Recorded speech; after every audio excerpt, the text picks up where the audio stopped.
Welcome to the Slop Farm. Enjoy the video. You start by verifying Windows 10 is up to date and backing up current pointer settings so you can revert if needed. Once done, download a trusted Mac OS cursor pack. Look for Cur and Annie files, unzip them to a dedicated folder.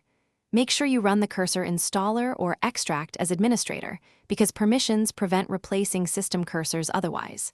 Now open Control Panel's mouse settings to prepare for applying the new scheme. This is the first actionable move to get a Mac-like pointer quickly. You'll now apply the files. Open Control Panel, go to Mouse, then the Pointers tab.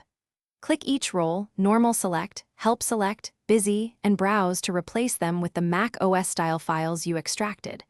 Once every pointer is assigned, save the configuration as a custom scheme so you can switch back easily.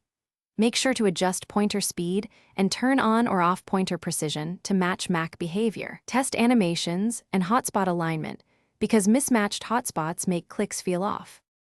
To finish, export your new pointer scheme or note its name, then restart Explorer or reboot to ensure system-wide adoption. Some apps cache cursors until a restart. If pointers are offset or not animating, reassign specific Cur/Annie files and check hotspot data. Alternatively, use third-party tools like Cursor FX for advanced alignment and animation support.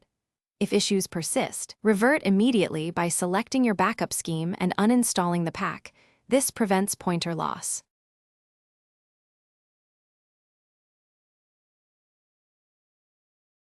Thanks for watching. Consider subscribing if we helped you today.